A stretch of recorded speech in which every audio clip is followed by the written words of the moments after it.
Bom dia, nesse domingo, no dia 11, né? Dia 12 de junho, um pouquinho frio. Nós estamos novamente aqui para podermos estudar um pouco da palavra da Bíblia aqui. O Gilberto Gil, ele tem uma música, que é Se Eu Quiser Falar com Deus, né? E ele coloca ali uma maneira, da maneira que ele vê a Deus, né? E se eu quiser falar com Deus, eu tenho que me achar sozinho, todas essas coisas, né? Eu tenho que lamber o chão dos palácios, dos castelos suntuosos do meu sonho. Eu tenho que me ver medonho, tenho que me achar, tenho que me ver tristonho, me achar medonho. E apesar do mau tamanho, dar as costas caminhar. E ele termina dizendo que tudo que ele vai pensando, que no fim não vai dar em nada do que eu possa imaginar. E se eu não me engano, antes dele gravar essa música, ele oferece essa música ao Roberto Carlos. E o Roberto Carlos não aceita e diz para ele assim: olha, não é dessa maneira que eu vejo a Deus. Pelo menos é isso que eu li em algumas reportagens há algum tempo atrás. Então, não é dessa maneira que eu vejo a Deus. E vieram me perguntar por que esse Deus dos crentes, né, dos evangélicos, é um Deus assim tão mau, né? Porque parece-nos que é necessário que nós façamos alguma coisa para que ele possa nos receber, que nós façamos algo para que tenhamos a misericórdia de Deus. E eu penso e falei que não é bem assim, né? Isso são as pessoas, porque elas não conseguem compreender quem é Deus, não é? Quem é Deus? E por isso eu tenho que fazer um monte de coisa para poder aplacar a ira dessa divindade, para poder ser aceito diante dele. E aí vai ter um monte de acusações, um monte de peso, um monte de carga sobre a pessoa. Jesus mesmo diz num texto que os judeus eles percorriam o mundo todo para fazer um prosélito, né? Ou seja, uma pessoa que se convertesse ao judaísmo. E eles faziam dessa pessoa 2 vezes filho do diabo, né? Com tantas regras que tinham que fazer. E eu vejo hoje, infelizmente, essa questão também dentro do meio evangélico, né? Que a pessoa vem de fora e ela é lançado sobre ela cangas, né?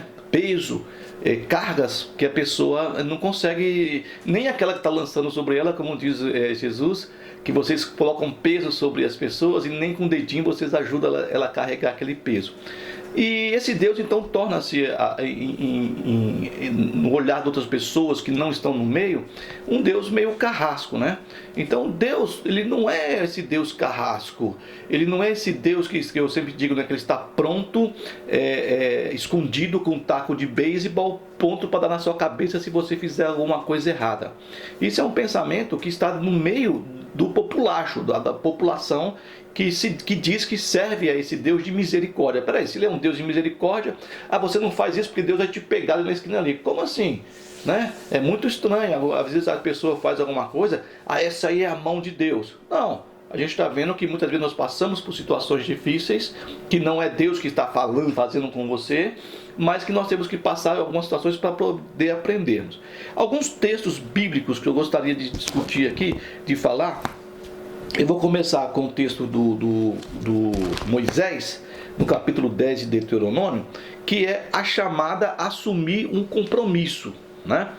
Então, no versículo 12 do capítulo 10 de Deuteronômio, diz assim, esse é Moisés, né? Agora, pois, ó Israel, o que o Senhor requer de ti?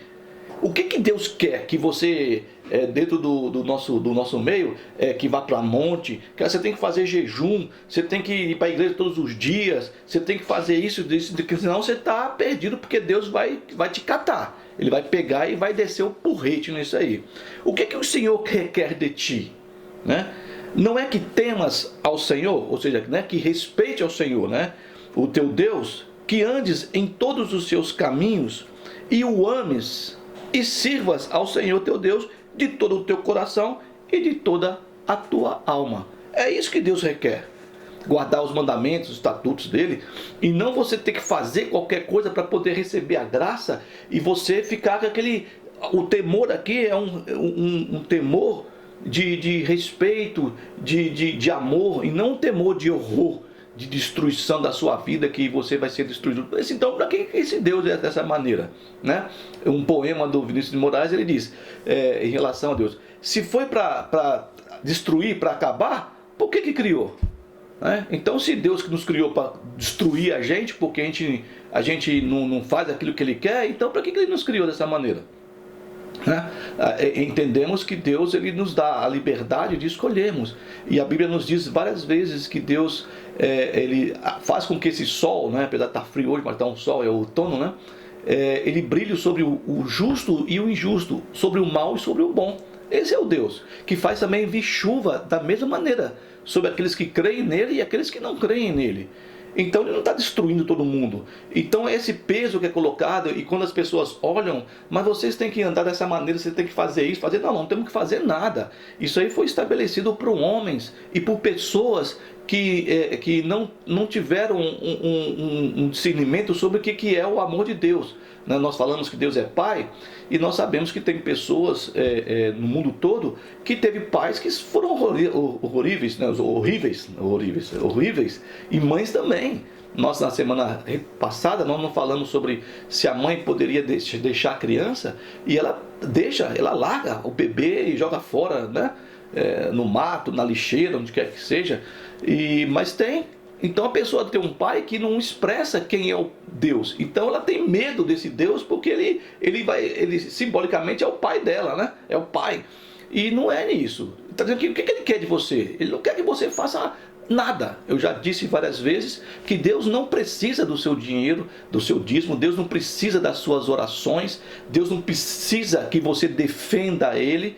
Eu não sei de onde que o evangélico tirou que Ele é o pai da justiça, né? Que Ele, que eu digo o evangelho, não Deus. Que Ele agora ele é o cara mais correto do mundo, e Ele pode julgar todas as pessoas que não concordam com o evangelho dele, né?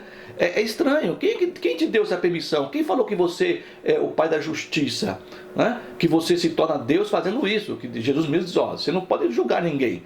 Então esse Deus Pai, que as pessoas não conseguem compreender, ele não tem nada a ver com quem é Deus realmente. E aqui está, que você ande tranquilamente com Ele, que você, que você o ame, que você siga os seus caminhos, que você o sirva de todo o seu coração, né?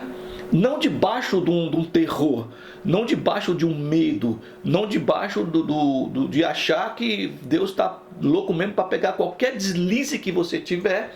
Todos nós cometemos deslizes, e todos os deslizes que nós cometemos, todos os erros que nós cometemos, todos os caminhos errados que nós tomamos, as veredas que nós caminhamos errado também, nós sofremos a consequência. Todo mundo vai sofrer a consequência dos seus atos, né?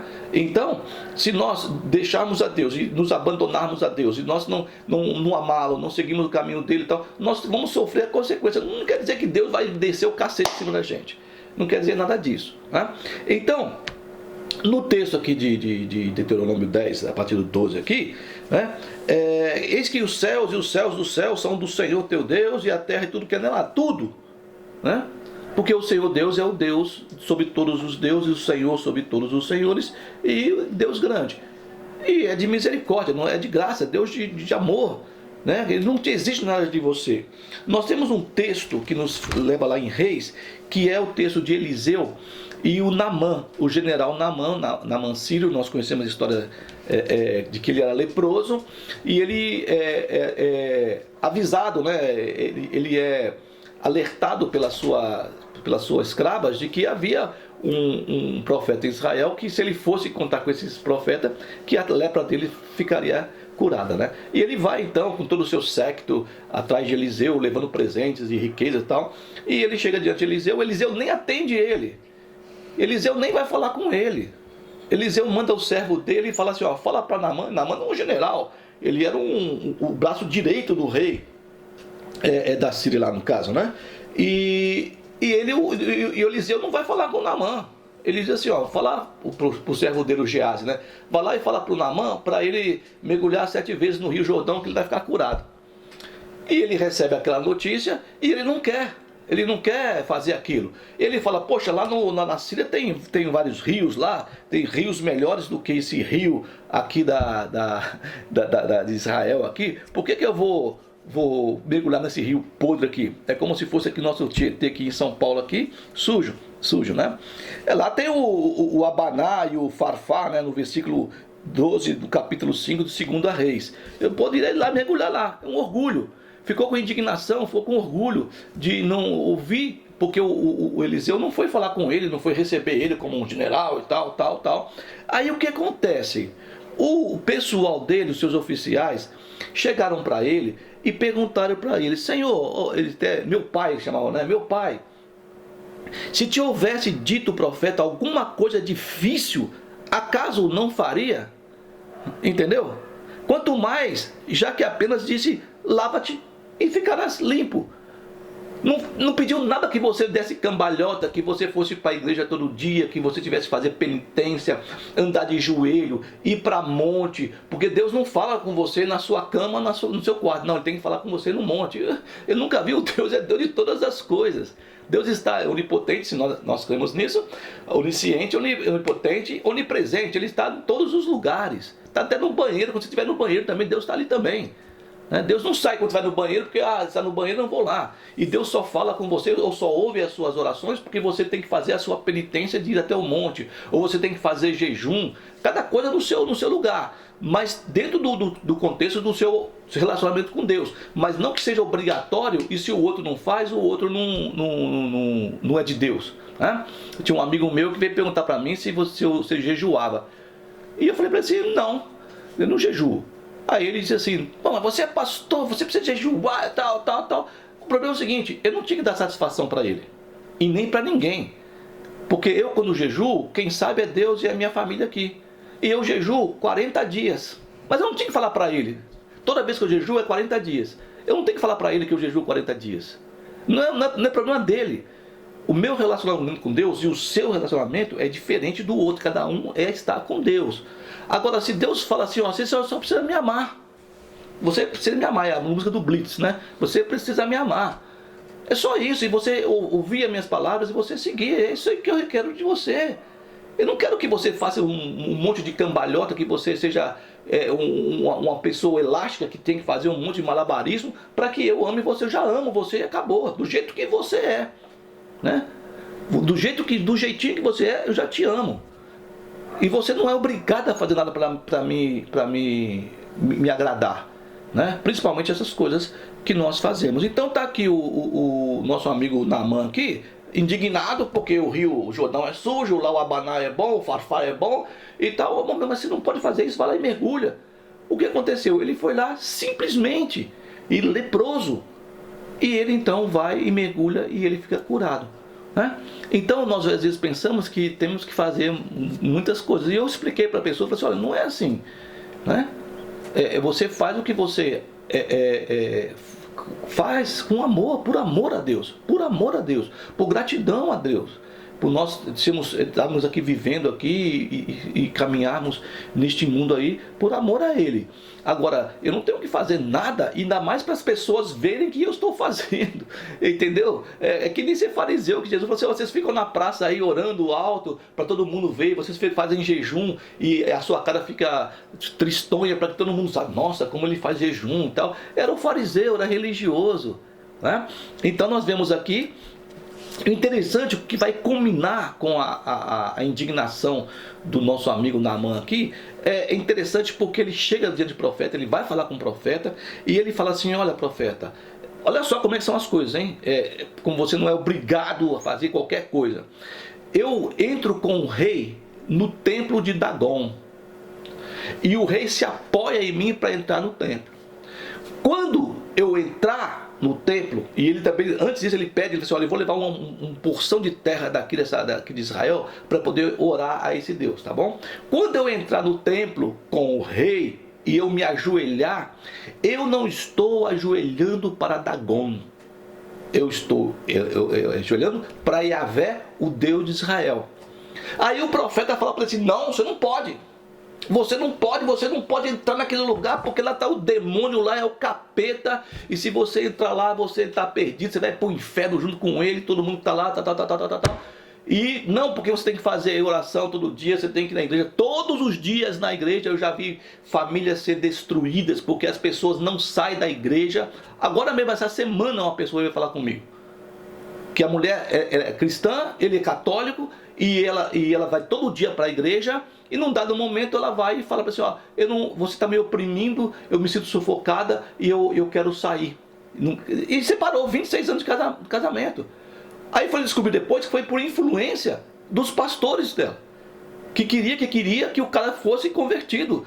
Mas ele crê em Deus, ele crê em Jesus, como é que é isso? Aí o Naamã chega para o profeta e fala, eu vou me ajoelhar no templo de Dagon, diante da imagem de Dagon. Mas saiba que eu não estou me ajoelhando diante de Dagon, e sim do Deus de Israel. Sabe o que o profeta falou para ele? Shalom. Vá em paz. Deu para entender? É isso que é o nosso Deus. Não, você não pode se ajoelhar, porque você vai ser fulminado, porque vai servir a Deus e não sei o que lá. Não, vá em paz. Porque o coração de Naamã estava voltado para Deus. Estava amando a Deus como aquilo que Deus falou para Moisés, e Moisés passou para o povo. Ama a Deus. Né? São coisas simples. Não precisa fazer malabarismo para servir a Deus. Não, porque o que você faz não é obra. A obra eu que faço. O pastor fala isso comigo. Você não faz obra. Aí eu dou risada. Eu dou risada porque eu não preciso mostrar para ninguém que eu faço obra, deixo de fazer obra. Deus sabe. Deus sabe. Então não tem que dar explicação para ninguém daquilo que você faz, daquilo que você não faz, e você fingir. Porque nós sabemos muito bem que tem muita gente que entra na igreja com cara de santo, que o cara, na verdade, lá fora, no trabalho, na casa dele, onde quer que ele esteja, ele é o demônio. Um demônio em forma de pessoa. E na igreja ele é o maior santo, porque ninguém conhece quem ele é lá. Né? Então está fingindo. Então está aqui, eu vou me ajoelhar diante de Dagon, mas não é Dagon. É Deus. Né? Então me ama. Aí, para fechar, nós temos aqui duas coisas interessantes. Uma coisa, que nós estamos lá em Miqueias, no profeta Miqueias, no capítulo 6, e depois nós temos uma passagem de Jesus, né? No capítulo 14 aqui de João. Então vamos lá. Aí o Miqueias parece que é o mesmo texto que está em Deuteronômio com o Moisés, né? Aqui em Miqueias 6, no versículo 8, diz assim, né? E ele te declarou, ele quem? Deus. Ó homem, a você e eu, ao ser humano, tanto homem e mulher, ao ser humano, o que é bom? O que é bom? Que é Tov, né? Que é Tov. E o que é que o Senhor pede de ti?